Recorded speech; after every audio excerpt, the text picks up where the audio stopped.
1 light, 2 charger, 3 pin आणि 4 button. ऐका, अनंत जन्मीच्या पुण्याच्या सामुग्रीची लाईट पाहिजे, संतांच्या कृपेचं चार्जर पाहिजे, स्वतःच्या प्रारब्धाची पिन पाहिजे आणि नित्य नियमाचं बटन दाबलं पाहिजे, तेव्हा मोबाईल चार्ज होईल. आणि एवढं कळत असेल त्यानंच जवळ मोबाईल ठेवा.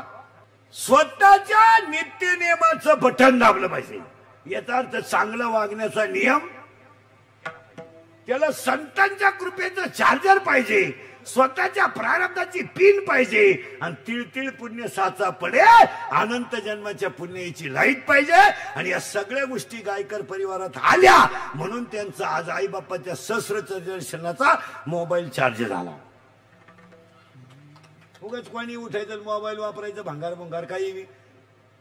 मोबाईल वापरणाऱ्या माणसाला निद्रा नोश नावाचा रोग आहे. नाश, झोपत नाही ते, पागल झाले ते पागल.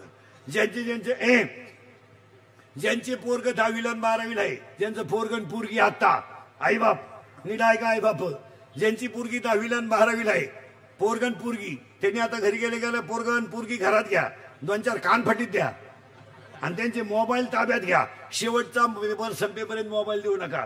पोरांना तुम्ही मोबाईल द्यायचं जर 15 दिवस बंद केलं नाही, कार्टे पासच होणार नाही. 21 तारखेला 12वीचा पेपर आहे, तोंडगे पुस्तक सुद्धा उचकते नाही. 10वीचे कोणी असले पुरी सुरी नीट ऐका, 10वीचे यंदा 20 मार्क शाळेतले बंद झाले. बावळाटपणा डोक्यातून काढून टाका. ती बापाची पेंट संपली आता. गेल्या वर्षीपर्यंत काय होती पेंट, 20 पडायचे इकडं इकडं, 20 पैकी 20. मग रिकाम्या जागा 5 मार्कांनी जोड्या लावा, 3 मार्क सुटला बा, सुटला बा, सुटला. यंदा मास्टरला पेपर दिला तरी पास व्हायचं नाही तर पोरग काय होत. यंदा जर 10वीच्या परीक्षा कडक जर घेतल्या ना, कडक म्हणजे नीतीनं कोणाला पाहून द्यायचं नाही, तर 46% पोरं पास होतील. 16 लाख आहेत यंदा 10वीला, 12 लाख नापास होतील यंदा. युवक कार्यकर्ते फक्त. आणि यंदा गाईड जरी दिलं ना, गाईड पाहता नाही सापडलं तर पाहिजे. तू किती नाही साधी लाख शेमीला आहे, तू शेमीला आहे का मराठी मिडियमला आहे? हा, चेहरा शेमेचा आहे तिला. तू मराठी मिडियमला आहे ना, शेमीला शेमीला आहे. तू कितीला आहे? 4थीला आहे का? तू 7वीला आहे का? बर्फाचा गोळा स्थायू द्रव का वायू?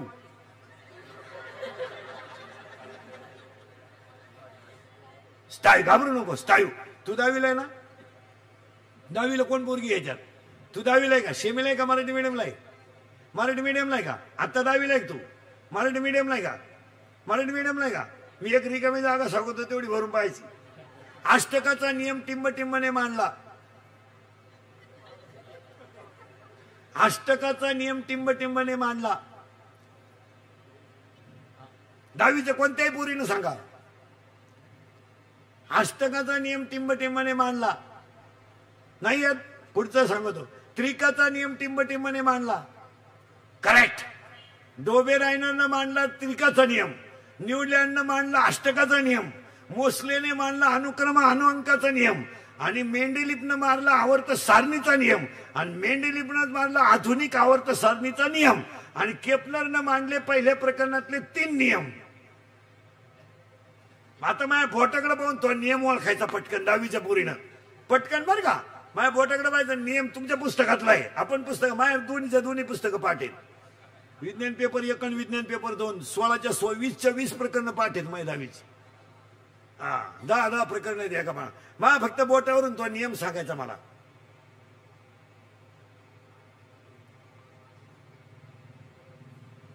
दहावीच्या कोणत्या पोरानं बेरानं मला बोटाकडे पाहून नियम सांगायचा.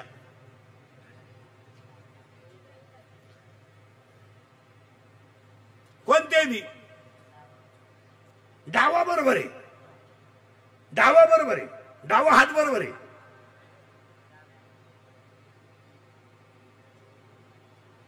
मी सांगून टाकू का. याला म्हणायचं फ्लेमिंगचा डाव्या हाताचा नियम, याला म्हणायचं फ्लेमिंगच्या उजव्या हाताचा नियम, आणि याला म्हणायचं उजव्या हाताचा नियम. दहावीला मी आहे का तू आहे? काय नाही मारा, पुस्तक उचकणे हा विषय पोरांनी सोडून दिला. नियम बियम करायचा नाही. कीर्तनकार कीर्तन संपल्यावर जसा पैशाला हात मारतो तसा त्यानं काकड्याला हात मारला पाहिजे रोज. मी असू नाही तर माझा बाप असू नाही तर आम्ही दोघं संगत असू. किती घाई जरी असली, किती घाई जरी असली, तुम्हाला सकाळी वाचायला वेळ नाही, वाचू नका. खिशात मालिका ठेवा, वेळ मिळेल तेव्हा काकड्यावरून नजर टाकली पाहिजे. काय माहिती, काकड्यावर नजर टाकलीच पाहिजे. हरिपाठावर नजर कीर्तनकारानं टाकलीच पाहिजे. मी असं नाही, पैसे घ्यायला लाज वाटत नाही, काकडा करायची का लाज वाटते?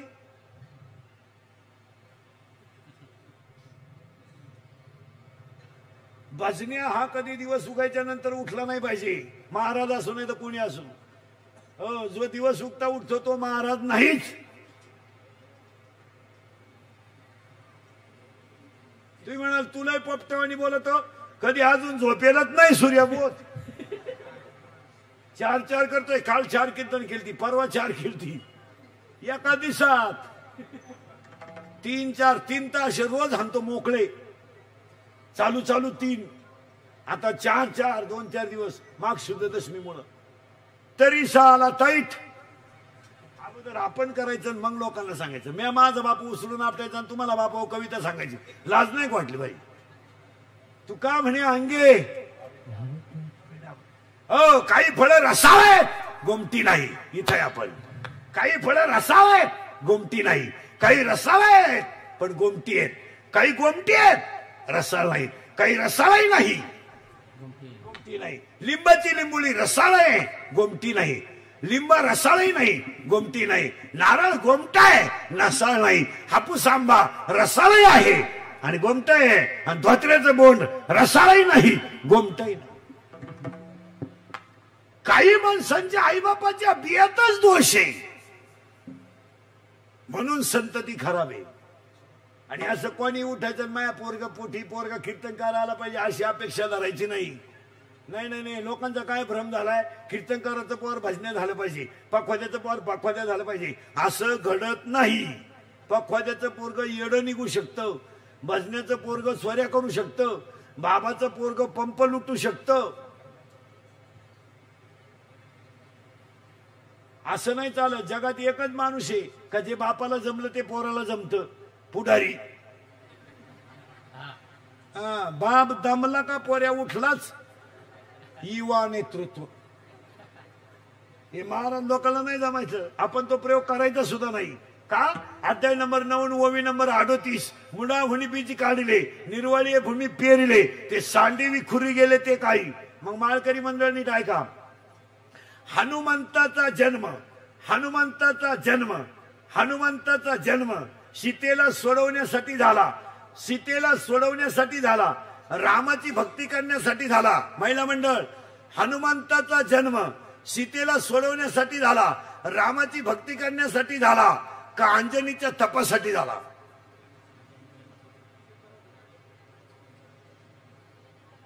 अंजनीच्या तपासाठी. हनुमान जन्माला आला जरी नसता काही फरक पडला नसता. राम येणारच होता. जनक स्वयंवर मांडणारच होता. रावण सीता पळून नेणारच होता. फक्त प्रश्न असा होता, रावण मेला नसता, तो गडी अमृत पेन होता.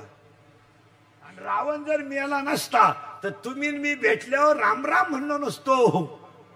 रावण आता पाहते, गाथा बिथा पाहते, गणबिन 20-22 ठिकाणी लावतोय, पण धावून उठवतोय माणसावर.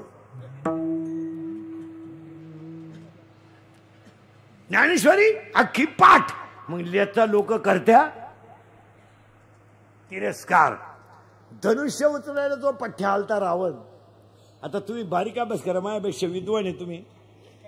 रावणाला बायका होत्या 80,000. हे मान्य आहे तुम्हाला? मान्य आहे ना? मग रावण सीता उचलायला आला तेव्हा वयाचा किती असेल?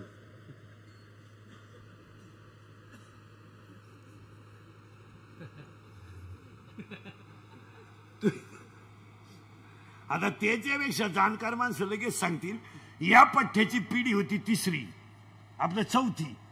रावणाची पिढी होती चौथी आणि दशरथाची पिढी होती 57वी. मग किती जुना रावण होता. राम ही 57वी पिढी आहे आणि रावण ही फक्त चौथी पिढी आहे. आता रावणाला बायका होते 80,000. जर 1 वर्षाला एक बायको करायची म्हणलं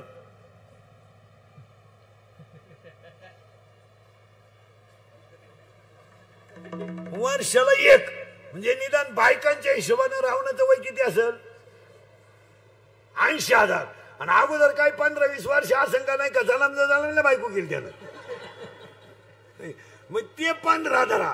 मग रावण साधारणपणे सीता उचलून पळून न्यायला आला तेव्हा अंदाजे किती वर्षाचा असेल 95,000. 80 ते 15. तेव्हा सीता किती वर्षाची होती माहिती का? किती वर्षाची होती माहिती का? 18.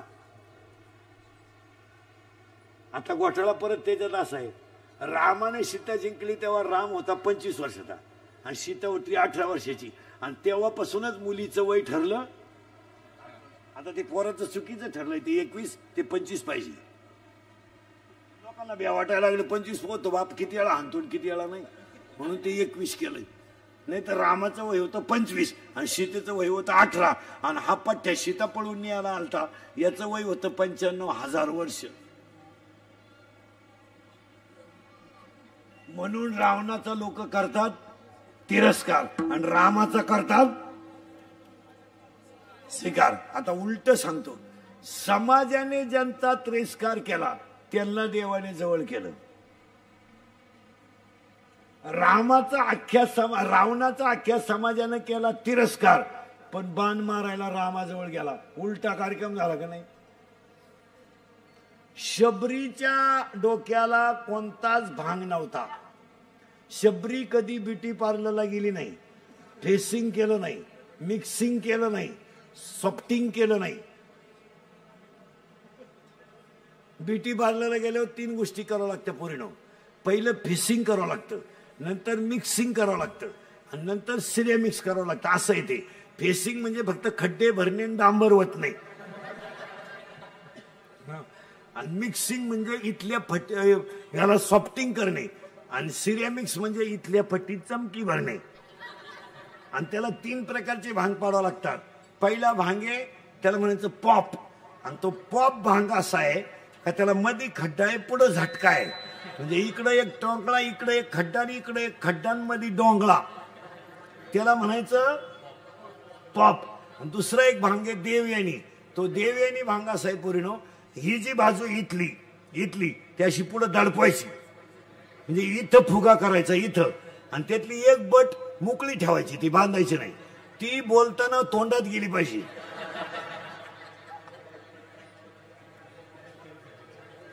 मग बोरी बोलताना असं करत असते बा, मी डोक्यातून गेले, त्याला म्हणायचं देवयानी. आणि आता नवीन एक भांग आलाय, नवीन त्याचं नाव मला माहित नाही, पण चला हवा येऊ द्या. पाहिलं ना तुम्ही, चला हवा येऊ द्या. त्याच्यात भांग आहे बऱ्याच नाट्यांचा. तो भांग असा आहे पोरीनो, एकच बाजू बांधायची, ही बाजू बांधायची नाही, मोकळी अशी ओढून घ्यायची. इथं दिसलं नाही पाहिजे पुढं काही, आणि चालताना अशी चालली पाहिजे.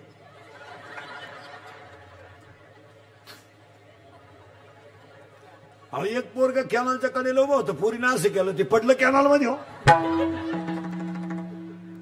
शबरीचा लोकांनी केला तिरस्कार, रामाने केला समाजाचा, रावणाने केला तिरस्कार, रामाने केला स्वीकार. समाजाने तुकोबरायचा केला तिरस्कार, देवाने केला स्वीकार. माऊलीचा समाजाने केला तिरस्कार, देवाने केला स्वीकार.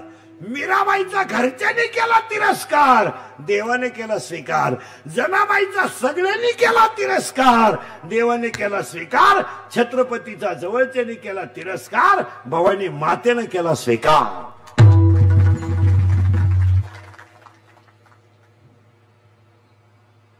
आता आपले लोक काय करतात, काम झालं तर करतात स्वीकार,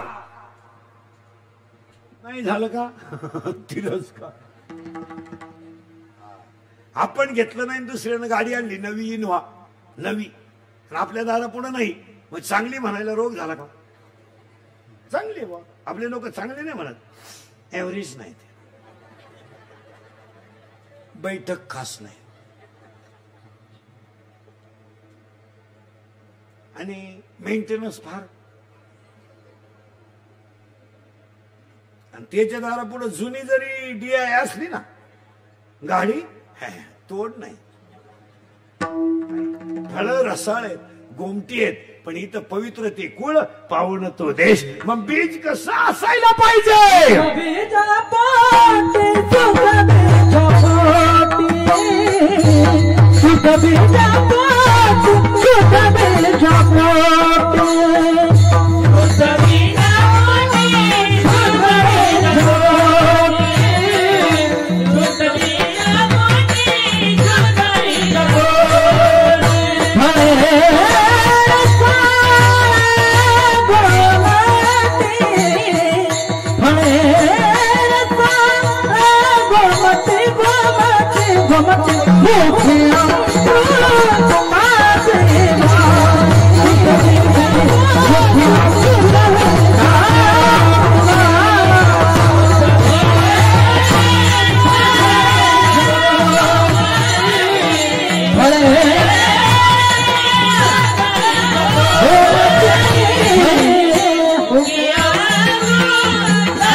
जाणकार माणसांचा पाटे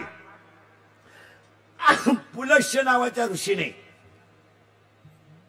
पवित्र वेळी संघ केलता तर रावण बिभीषण कुंभकर्ण जन्माला आलता असं चालत नाही आता सांगूनच टाकू का श्री संघ जर समतिथीला झाला तर मुलगा होतो श्री संघ जर विषम तिथीला झाला तर मुलगी होते आणि श्री संघ जर आशु वेळेला झाला तर होणारी संतती रांगडी बेवडी आणि खानदान मातीत घालणारी होत असते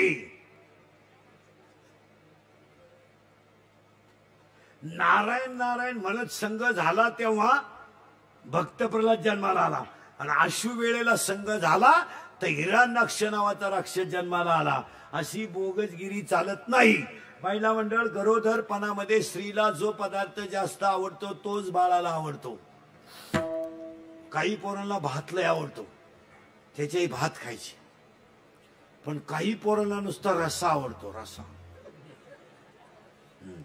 त्याची आई एकही म्हसोबाची जत्रा सोडित नव्हती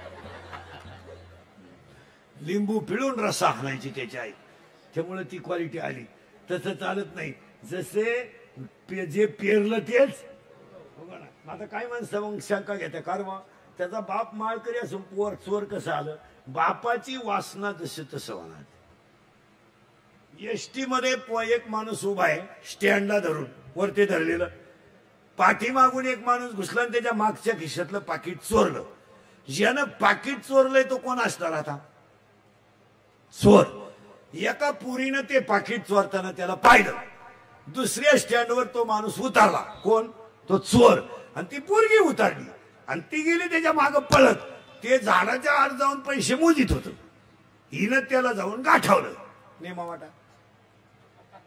नेमावाटा चोरीचा नियम आहे ज्यानं पाहिला त्याला नेमावाटा तुम्हाला पण तू कोण ही म्हणली तू फक्त पाकिट मारतोय पण मी बाह्यांचे मंगळसूत्र मारते दागिने का बाह्या लग्नाला घरातलं सगळं घालूनच येत असतात मग आता ही कोण झाली दागिने चोर तो कोण झाला पाकिट मार मग तो म्हणला असं का धंदा दोघांचा एकच आहे मग बायको आहे माझी त्याने तिला बायको केलं कालांतराने ठरल्याप्रमाणे तिला दिवस गेले ती दवाखान्यात बाळणपणाला नेली.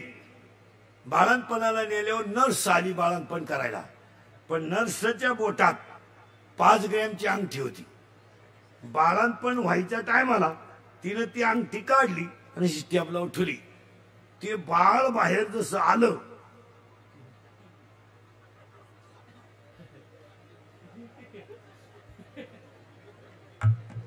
अंगठीच घेतली त्यानं, दाबली. पोरग 2 वर्षाचं झालं, मोठंच उघडीनं. सगळ्या लोकांकडे नेलं, डॉक्टर आऊट झाले, पोर मोठंच उघडीनं. भानगड काय, एका मानसरोग तज्ञाकडे नेलं त्यांना. त्याच्या 2 वर्षाचं पोरग झाले, मोठं उघडीनं. तो माणूस तज्ञ म्हणला थांबा तुम्ही तिघही या. त्या माणसाला आत घेतलं, सांगितलं तुझं नाव, तू काय करतो, पाकिट मारतो, तू काय करते, दागिने मारते, मग तुम्ही दोघं बाहेर जा आणि पोर हात आणा. पोराला हात आणलं, खाटावर टेबलावर टाकलं आणि त्यानं काय केलं, गळ्यातलं 2 तोळ्याचं लाकीट काढलं आणि असं वर धरलं. ते पडेल होतं ना खाटावर ते पोर, उघडली ना मुठफात. मग आता आई चोर, पोर काय रामायणकार, पोर भागवत सांग का, त्याचं नाही, त्याला बीज शुद्ध फळ रसाळ. आणि एवढंच नाही तर त्यांचं चेप मुखात काय असतंय,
रसाळ आहे, मुख्य अमृताची वाणी. याला एक प्रमाणे पवित्र ते कुळ, पावन तो देश, ते हरीचे दास.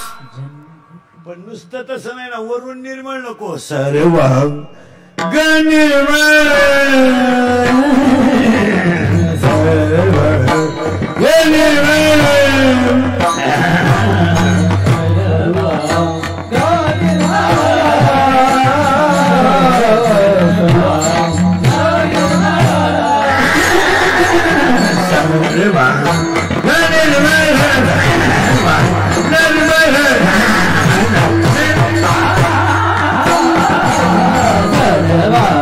Go!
हनुमान जरी नसता काही फरक पडला नसता काम केलं अख्ख्या जगासाठी राम यानं शिवाजी महाराज जन्माला आले शिवाई देवीला रावण सीतापहरण पूर्ण करण्यासाठी काम केलं अख्ख्या जगासाठी तुकाराम महाराज आले देवाने दिलेला प्रसाद म्हणून पण उद्धार केला अख्ख्या जगाचा अख्ख्या जगाचा असं नाही धन्य माता पिता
प्रश्न निर्माण झालाय आता प्रश्न निर्माण झालाय काहींचा होतो तिरस्कार शब्द नीट आहे का बरं का काहींचा होतो तिरस्कार काहींचा होतो स्वीकार आणि काहींना मिळतो पुरस्कार